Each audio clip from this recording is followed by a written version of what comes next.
Curtis Engelhart, Director of the Mesa County Workforce Center. My name's Aiden Chavez. I am going to be a senior next year at University Schools. Teddy Gillespie, Western Colorado Community Foundation, and I am the Grants and Community Outreach Director. Hi, everybody. I'm Dr. Pam Statina. I am the current Director of Nursing at Northern Arizona University. So my name is Courtney Ida. I currently am in Georgia. I am a registered nurse. I'm going on about 3 years now. I've been in the ICU for all 3 years.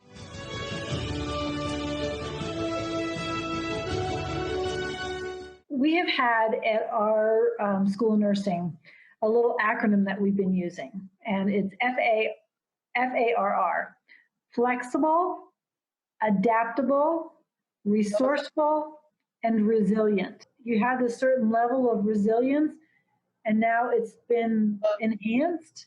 I didn't know how resilient I was going to need to be, and how I was going to need to be that voice of reason when people were freaking out. I had people freaking out about making sure that our students were meeting competencies doing online clinical.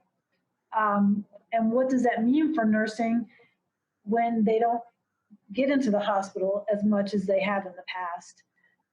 I think for me, what if we never are allowed to go back into the hospitals again? And so that was my little freak out moment. But I have a lot of older faculty that are very concerned about opening back up, and what does that mean for them, and can they opt out? What does that mean for their careers? So that's the kind of freaking out that we had. I didn't really hear anybody nervous about getting COVID, even my faculty that was pretty much teaching 3 days a week.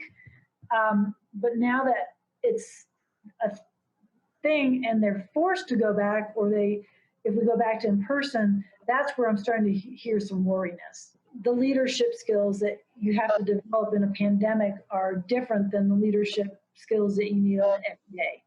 Is how are we flexible enough with our staff, who are now also homeschool teachers who have kids at home, ensuring that we're giving them the flexibility and the latitude to get their kiddos across the finish line for this school year before we start telling them to come back to work.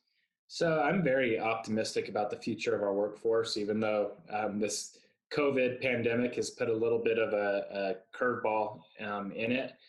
But we have a very educated workforce. We have a very skilled workforce, and a very adaptable and hardworking workforce, and especially in Mesa County.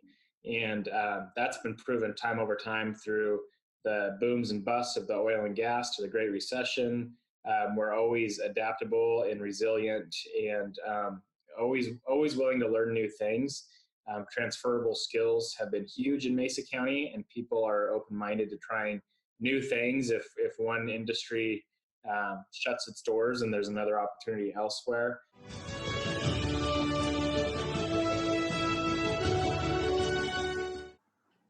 I think we as nurses always are innovative, and sometimes it is on the fly, but having to make decisions and problem solve when I know that it might change in half an hour has been a skill set that I never thought I'd need. Also with AIMS, our clinicals, they were online this year. So that took more of some innovating and trying to figure out what to use for what. Because usually you have specific objects you use for skills. So we had to kind of use those, or make them up kind of within our own home. So I had to use stuffed animals for other residents. We had to use cookie sheets for bedpans, kind of more of improvising. But in Georgia, a lot of our acute care floors are empty, unless they're COVID specific. So we've done, and our ICUs are so overwhelmed, they've done what's called team nursing. So I've been a team lead, and then I get paired with a critical care APP. And then we usually have 2 to 3 acute care nurses under us, but they do the little things that will just help take it off of me. And they can do things under my direct supervision and direction. So we've done this monitor system. So there's a monitor inside the room and outside. and you like talk through the monitor because they're really trying to like minimize PPE use and how many people are in and out of the rooms and stuff. So if they're in the room and their pressure starts dropping, I can physically tell them like, hey, titrate the levo to this. At the hospital, my big adult ICU hospital, we have what's called an EICU. So it's an electronic ICU. So that's been super helpful because they're watching our patient all the time. So, I mean, if something's happening that we may not be seeing right away, they just call us and are like, hey, I think it's time that you do need to go in. This is happening. And it's also helpful now because they're physicians running our codes. So like it's less people physically in the room. And since they're monitoring the patient all the time anyways, and they know everything and they have access to the chart, it's not like we have to catch them up in the midst of the chaos of a code. They just kind of jump in and get going, which is really nice. It lessens the people physically in the room, but yet you still have that authority physician figure there with you.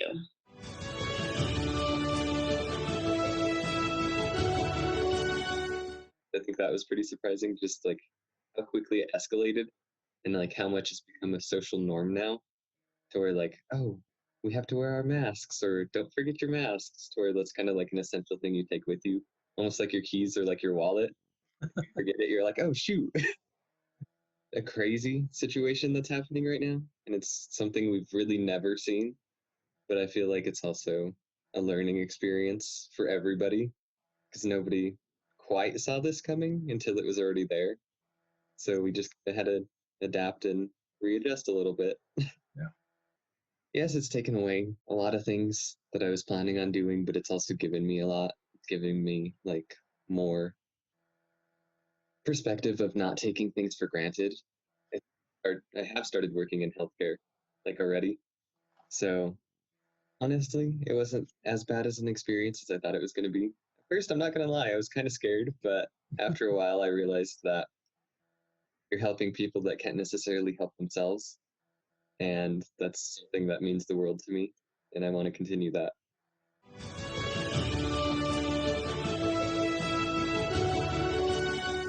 And something that is a point of hope is that the way we come together in our communities, especially on the Western Slope, especially what I see here in Mesa County, we have groups and people working together who maybe did before, but in this time, it's really an all hands on deck. Something like this happens and they come together and foster a creative solution. Everyone had come together and created a fund really quickly, like, you know, the rapid response, again, is what we saw.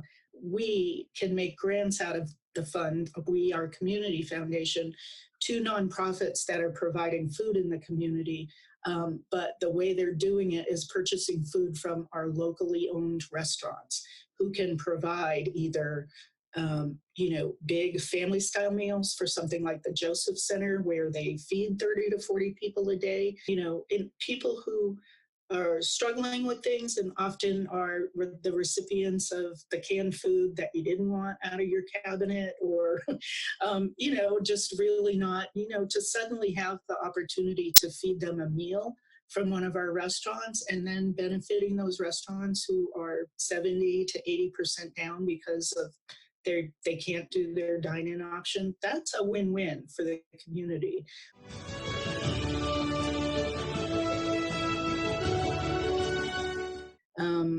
We have a donor that immediately contacted us as this hit. And out of his generous spirit and those of his friends and neighbors and family said, these stimulus checks are coming. We don't need them. And so that ignited an effort called West Slope Cares where it really wasn't on our part, but they specifically put out the word and are running a campaign that says, if you don't need your stimulus check, why not donate it to, somebody that really needs it and do it through the community foundation. It's stuff like that you're just like blown away. There was a lady in Phoenix who was recognized by her neighbors because she lived in a community. She was like the young person in an older community. And she took it upon herself to go and make sure they were all okay and get groceries for them and doing everything, social distancing, the whole 9 yards. But those are the kind of hero stories. And I think that is the piece that isn't critical, is that we care for one another. Those nurses that are out there on the front lines that truly care, that those are our heroes.